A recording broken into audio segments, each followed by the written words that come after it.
علاقے کے حالات، نزاکت اور یہاں کے رہنے والے باسیوں کے لیے نصیحتیں اپنی اور حالات کے اوپر نظر انہوں نے تفصیل سے ڈال دی، اس سے زیادہ نہیں۔ میں مختصراً صرف اتنا عرض کروں گا کہ اس گلگت بلتستان میں ہمارے آپس کے جھگڑے اور آپس کے نفرتوں سے کسی اور نے آ کے یہاں پر نہیں بسنا ہے، ہم نے اس علاقے میں بسنا ہے۔ اگر ہم نفرتیں پھیلاتے ہیں یہاں پر اور آپس میں فساد پھیلا دیتے ہیں تو ہم آنے والی نسل کے لیے ایک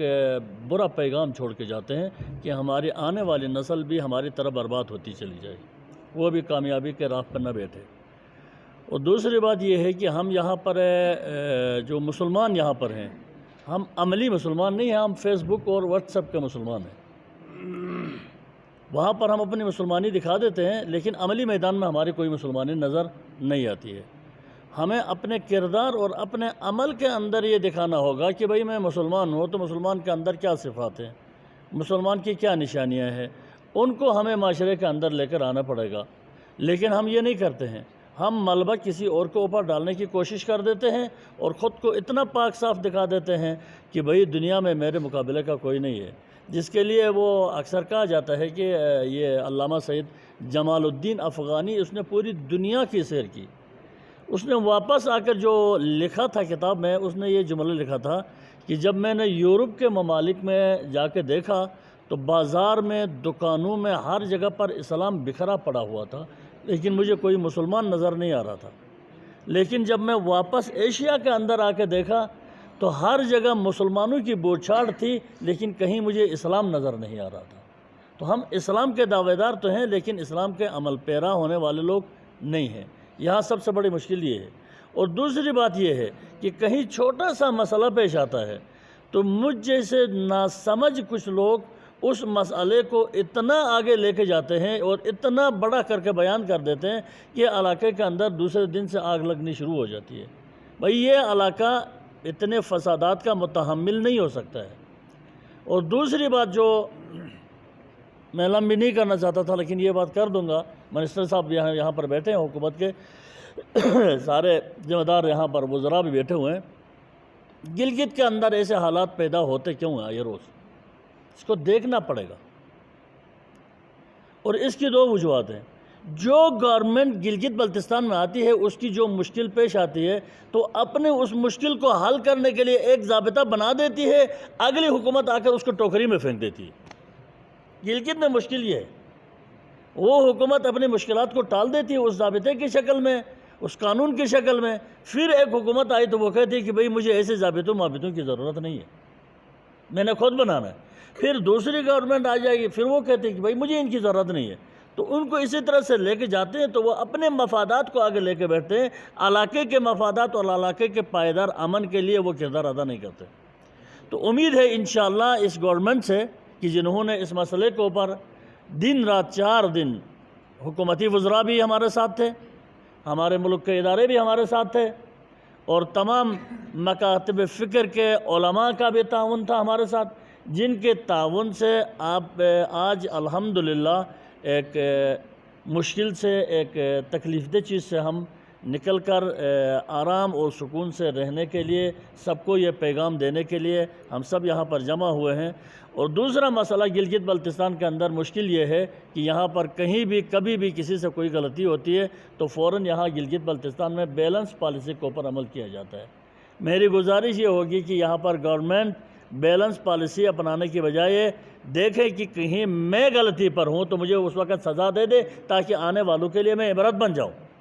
تاکہ میں اس سزا کو بھگت پڑوں تو پتہ چلے گا کہ بھئی اگر مجھ سے یہ غلطی، مجھ سے یہ خطا سرزد ہو جائے تو مجھے یہ سزا ہے اور مجھے یہ تکلیف پہنچے گی۔ تو لہذا گلگت بلتستان کے اندر امن کسی اور کے لیے نہیں ہے، یہ ہمارے لیے ہی ہے۔ ہم اس علاقے کے رہنے والے ہیں، ہم نے یہاں پر بسنا ہے، ہماری نسلوں نے یہاں پر رہنا ہے، کسی اور نے یہاں پر آ کر نہیں رہنا ہے۔ اور دوسرا مسئلہ یہ ہوا کہ یہاں پر گزشتہ یہ 4 دنوں سے شاہ صاحب نے یہ بات کی، مجھے انتہائی دکھ ہوا۔ فیس بک کے اندر، واٹس ایپ کے پیغامات کے اندر، ٹویٹر کے اندر، مختلف چیزوں کے اندر گلگت بلتستان کے ہمارے وہ پڑھے لکھے نوجوان مجھے آپ کی اس تعلیم کے اوپر تھوڑا سا سوالیہ نشان آ گیا کہ بھائی آپ اتنے بے احترام ہیں، آپ کی اتنی بے اخلاقی کے اوپر تربیت ہو گئی ہے، آپ نے تعلیم نے، آپ کے علم نے آپ کو یہ سکھا دیا ہے العلم نور یقذفہ اللہ علی قلب من یشاء، علم نور ہے، کیا اس نور نے آپ کو یہ سکھا دیا، آپ کے اندر یہ لایا کہ آپ اتنی اہانت کی باتیں، اتنی توہین کی باتیں،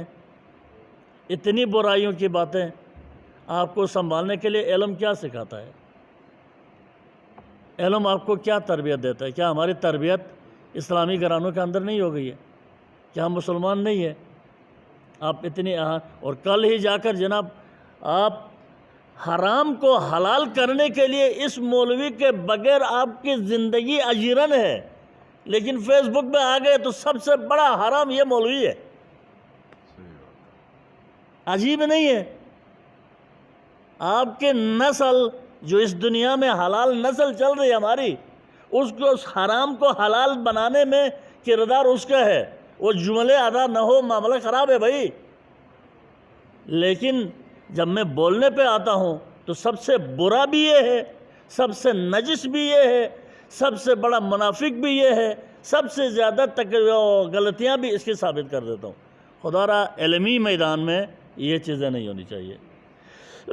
تو لذا میں وقت زیادہ ہو گیا ہے، میں الفاظ تو بہت سارے ہیں، جملے بتانے کے بہت ہیں، میں یہی پر اکتفا کرتا ہوں اور شکریہ ادا کرتا ہوں گلگت بلتستان کے ہمارے عوام کا جنہوں نے تعاون کیا، اور بالخصوص ہمارے دونوں مساجد کے علماء۔ دیکھیں علمی میدان میں بحث و مباحثے ہوتے رہے ہیں، ہوتے ہیں، لیکن وہ دائرہ اخلاق سے باہر نہیں ہونا چاہیے۔ تو لذا ہمارے دونوں مساجد کے علماء آج سید راحت حسین الحسینی اور قاضی نثار صاحب کہ جنہوں نے کھلے دل سے ہمارے ساتھ اس میں مشکل میں تعاون کیا، عوام کو سنبھالا، عوام کے سامنے ہم نہیں گئے ہیں، عوام کا روبرو انہوں نے کرنا ہے اور انہوں نے عوام کو سنبھالنا ہے، انہوں نے عوام کے سامنے جا کر مطمئن کرانا ہے اور انہوں نے مطمئن کرایا۔ تو الحمدللہ انشاءاللہ آئندے کے لیے بھی ہماری توقع یہی ہے ہمارے نوجوان نسل سے کہ وہ اس علاقے کے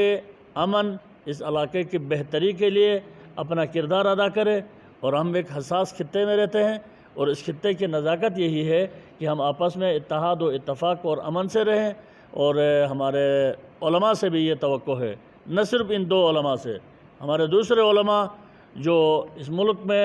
جہاں کہیں بھی اپنی چھوٹی بڑی ذمہ داری ادا کر رہے ہیں، ان علماء کی ذمہ داری یہی ہے کہ عالم العلماء ورثۃ الانبیاء، العلماء انبیاء کے وارث ہیں۔ تو انبیاء کا کردار کیا تھا؟ انبیاء کا کام یہ تھا، پیغمبر کا کام یہ تھا۔ امام جمعہ والجماعت کہتے ہیں، امام جمعہ والجماعت کے علامات یہ ہے کہ امام جمعہ جب اپنے گھر سے مسجد کی طرف نماز کے لیے جاتا ہے تو ہمارے مستحبات یہ ہے کہ بالوقار والسکینہ وہ چھوٹے چھوٹے قدم اٹھا کے جائے، وقول و سلاما سلاما، اپنے ارد گرد تمام علماء اور لوگوں کو سلام کرتے ہوئے مسجد تک جائیں۔ لیکن افسوس گلگت میں یہ ماحول ختم ہو چکا ہے، گلگت میں یہ نہیں ہے، حالات کی وجہ سے یا کچھ مشکلات کی وجہ سے جو ہم اپنے اسلامی اقتدار، اسلامی مستحبات کو بھول چکے ہیں، ترک کر چکے ہیں۔ تو لذا علماء کی بھی یہ ذمہ داری بنتی ہے۔ میں اپنے تمام علماء جو گلگت بلتستان میں چھوٹی بڑی ذمہ داری کے ساتھ لوگوں کی تربیت، لوگوں کی خدمت،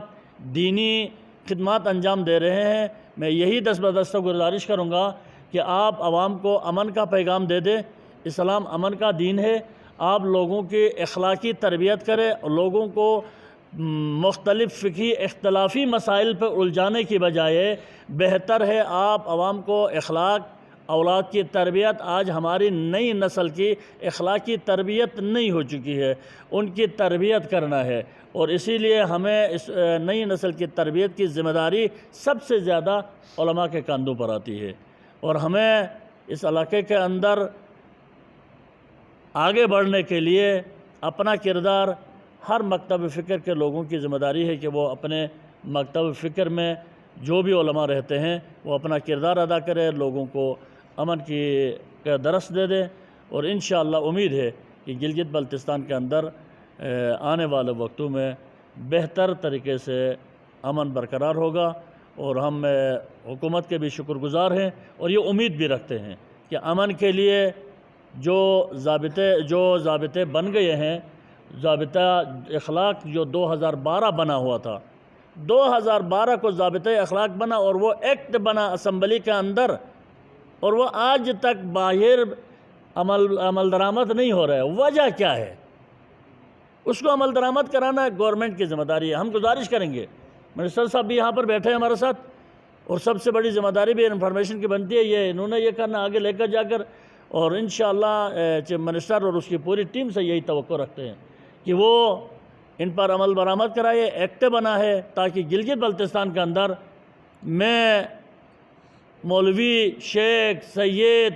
دوسرا کوئی بھی وہ آزاد نہ رہے، وہ جو چیزیں وہاں دی گئی ہیں ان پر، تاکہ جس کے لیے جو سزا متعین ہوا ہے وہ اس سزا کو لے سکے گا۔ تو انشاءاللہ ہم اس امید کے ساتھ اور اس دعا کے ساتھ خدا ہمیں اس گلگت بلتستان میں بھائی چارگی اور امن کی فضا کو برقرار رکھنے کی ہم سب کو توفیق عنایت فرمائے۔